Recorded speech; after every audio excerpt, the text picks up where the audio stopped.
And we're back for part 2. I apologize for the technological error. This program I'm using just didn't want to work, so let's hope that we can go for longer this time. So we ended off from the first video talking about the functions of the male reproductive system. And function number 2 was, let me use a different color. Function number 2 was to transport the sperm from the testes up into the body. And sperm is transported from the testes up into the body through a series of ducts. Now, before we go through these, I do want to make a point. Sperm only moves up through these ducts into the body during ejaculation. So it is only during ejaculation that sperm moves up. If there's no ejaculation, then the sperm just hangs out here. And sperm can hang out in the testes for quite a long time, obviously. And if it hangs out there long enough, the body will reabsorb it. But very important point, the sperm is only going to travel up into the body through these ducts when there is ejaculation. Okay, let's just make sure that we know these structures, and they're listed in order. Let's go up this way. So the first thing would be the efferent ductules, and then the epididymis. So let me go back here. The efferent ductules, let me change colors again. Oh, how about purple? Men are not too proud to be purple sometimes. Why not? So the first thing would be the efferent ductules, and as is stated on the next slide, the efferent ductules, as the name suggests, because efferent, we know, means to exit. The efferent ductules are the exit points of the sperm, from the seminiferous tubules. So those purple arrows represent little ductules that collect the sperm from the seminiferous tubules and lead that sperm out of the seminiferous tubules. Where they're going to go is the epididymis, which is kind of a storage site, but also, as you can see here, the epididymis is a site of sperm maturation. So what we have here, the second part would be the epididymis. That's this worm-looking structure. So the epididymis is where the efferent ductules transport the sperm into. And the epididymis, little storage area, is a site of sperm storage and maturation.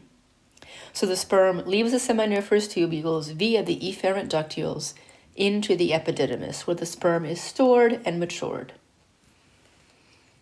If there is ejaculation, then the sperm is going to move into the ductus deferens, or you may hear this called vas deferens, either way. Ductus deferens or vas deferens. If there's ejaculation, then the sperm will move into the ductus deferens, and those, of course, are these long tubes. But of course, the directional flow is going to be up only. And the ductus deferens are surrounded by smooth muscle, and the smooth muscle in their wall contracts, and that's what pushes the sperm up into the body. The last thing we see in this list is the ejaculatory duct.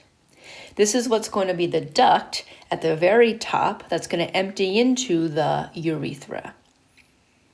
So once the sperm makes it all the way up the ductus deferens, there are two, one on each side, ejaculatory ducts. And those are the final places where the ductus deferens empty into the urethra. So there you have it in order. Sperm is produced in the seminiferous tubules, then leaves via the efferent ductules into the epididymis. If there is ejaculation, then the sperm will leave the epididymis, travel up the ductus deferens, through the ejaculatory ducts, and into the urethra. Fairly straightforward. Let's talk about the male urethra. It has 3 regions. For the purpose of this class, you do not have to know the 3 regions, so you don't have to know those. I would like to point out, though, that the male urethra is much longer than the female's. So here we can see a lateral view, and you can see the ductus deferens or vas deferens emptying into the ejaculatory duct, which actually is down here, sorry. And then let me change colors because we can see that the urethra is quite long. Let's do black. Excuse me again. The urethra extends all this way. There are 3 regions. The prostatic would be up by the prostate, the membranous would be here, and the spongy would be down by the penis. But you do not have to know the 3 regions. You should know, however, that the male urethra is longer than the female urethra. As we said before in our discussion of the urinary system, we also want to remember that in the male, the urethra can carry both semen, which is sperm plus the accessory gland secretions, and urine, but of course at different times. This is different from the female. The female's urethra is only going to carry urine. I apologize. Must be allergies getting me. Or I'm going to be sad because I'm going to be, end of the semester, I'm going to be leaving you soon. All right. As I already introduced, we have, let's go with purple. I think the purple shows up. Reasonably well. We know that the sperm is going to be produced in the testes. Then it's going to travel up into the body. And our third function was, as the sperm makes its way through the urethra, there's going to be a series of glands that secrete things into the urethra. Remember, we started off with sperm, but that's not enough. So now we're going to add some accessory gland secretions. Here we can see on this slide the seminal vesicles and the prostate gland. We're going to see on the next slide we have the bulbourethral gland, but we have three different glands, and they add fluid to the sperm. So when we're done, we have semen, and that is what is transported through the penis.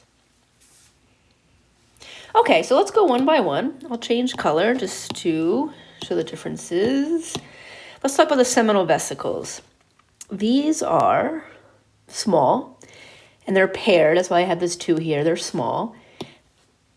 They try to show it here on the lateral view, but I actually prefer the anterior view. Let me go back. I prefer this. We can see the seminal vesicles much better here.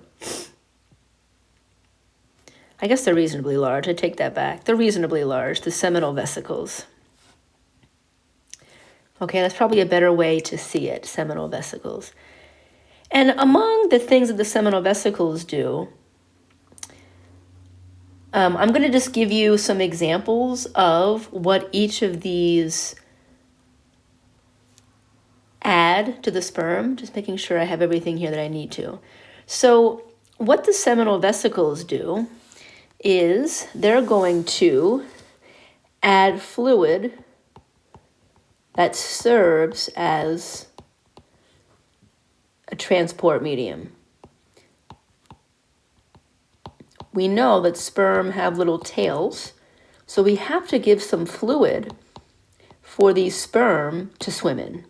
So one of the functions, among many others, of course the seminal vesicles do help to empty the sperm into the urethra, but I also want to point out one of the things that the seminal vesicles does is it adds a fluid that helps serve as a transport medium because the sperm needs something to swim in.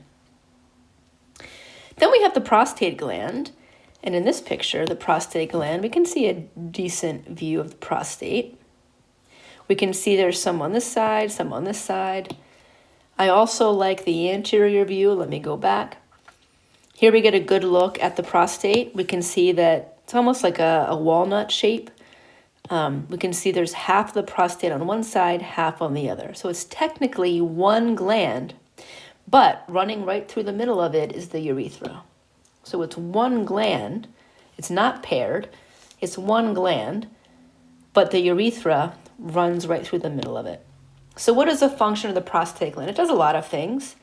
Let me give you 2, well, actually one function, but they kind of that leads into two. Let's talk about these two. So the prostate gland releases some acidity in its fluid. So you only have to be studying what I'm pointing out. The seminal vesicles add a fluid that helps to act as a transport medium for the sperm. The prostate gland secretes more of an acidic fluid, and one of the functions of the acidity of that fluid is to activate the sperm. There's a lot of things that these glands do, but I'm trying to just give you a little window by giving you one function to know. Okay, and this leads us to the final, which would be the bulbourethral glands. These are actually paired, so there should be a 2 there.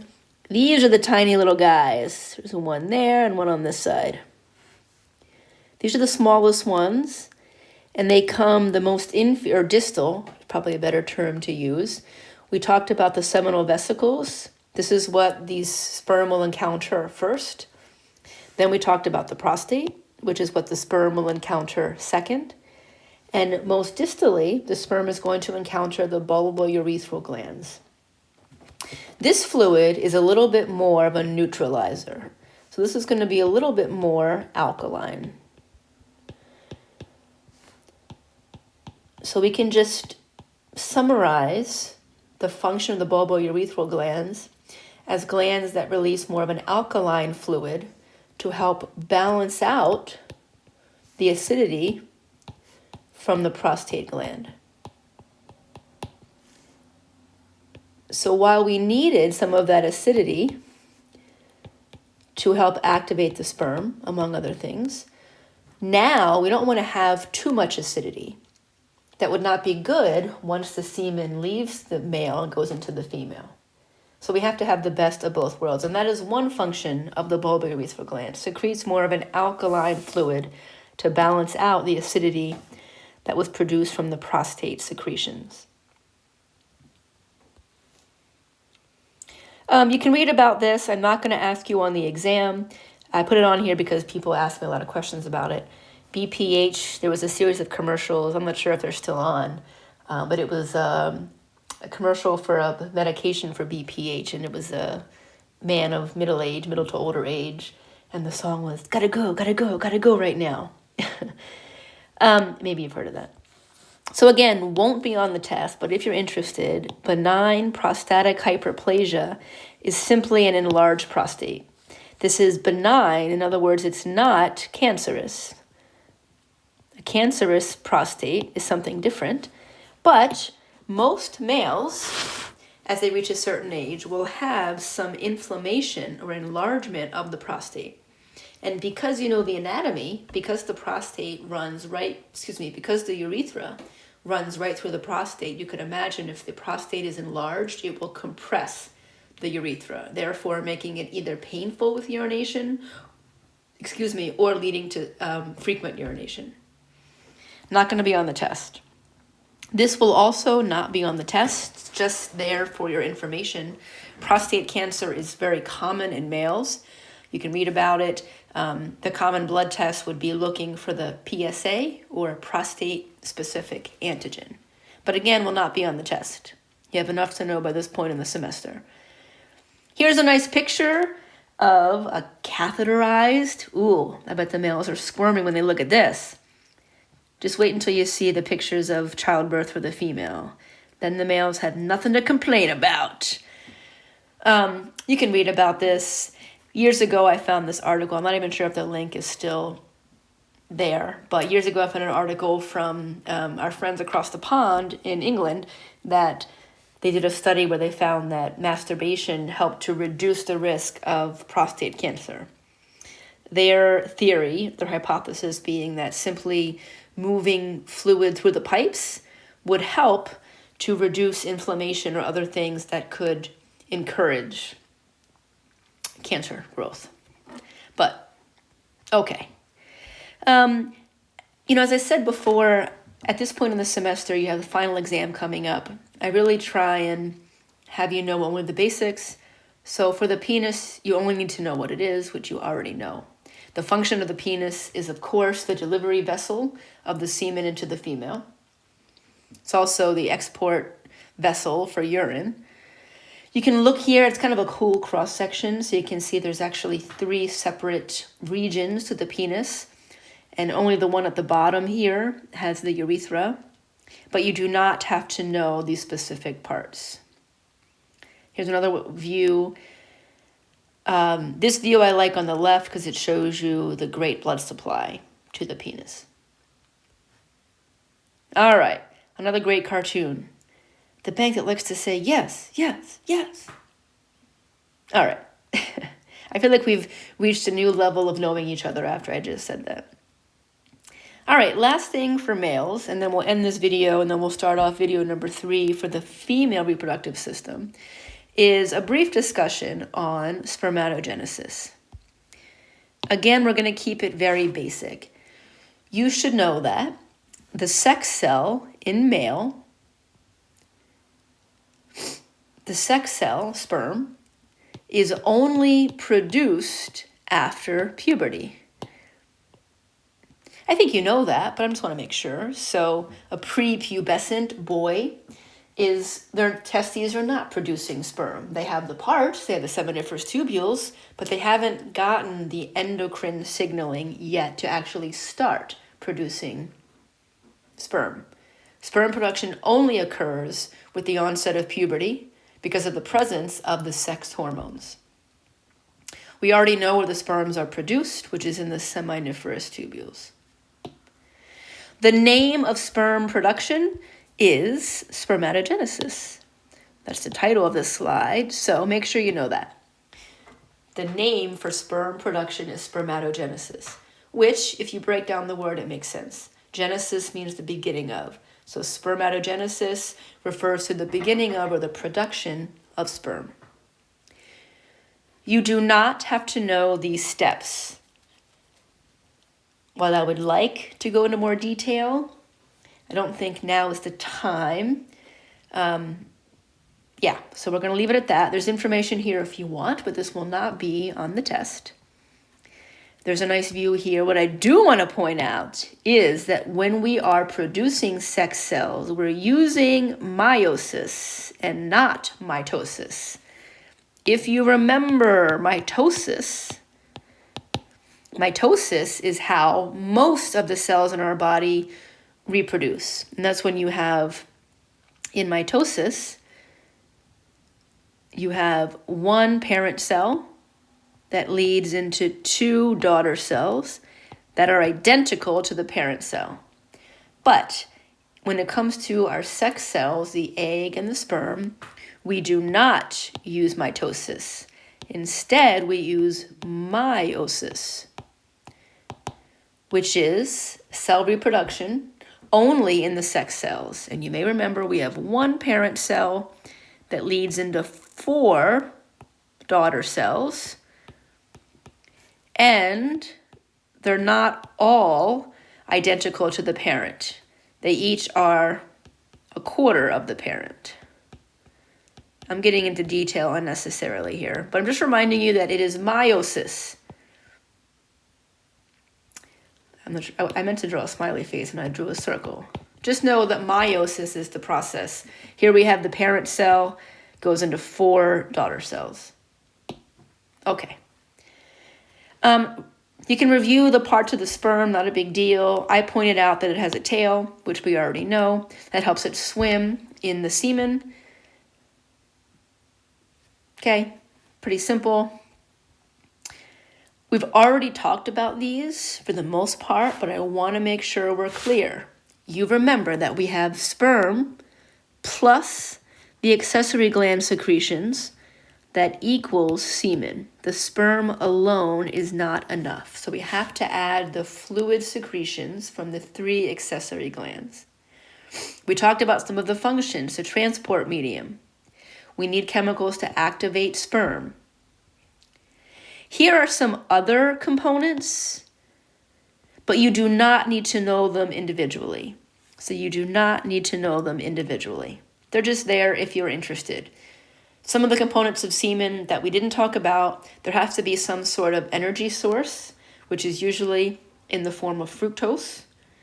And fructose is broken into ATP to give sperm the energy to move.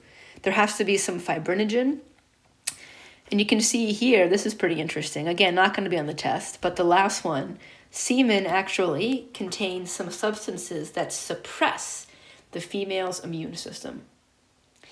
The female's vaginal tract is going to view the penis as somewhat foreign, and it's going to be a protection mechanism. So because we know that's going to happen, part of the semen components include some substances that help to depress just a little bit the female's immune response in the vaginal tract. You can read here about Viagra. I just put it on here. It happens to play around with nitric oxide, which is a huge vasodilator. So we usually, this will not be on the test, but Viagra inhibits something that usually stops the erection. So if you inhibit what usually stops the erection, you're going to continue the effects of nitric oxide longer. Okay, I'm going to end the video here. For video 3, we'll pick up with the female reproductive system.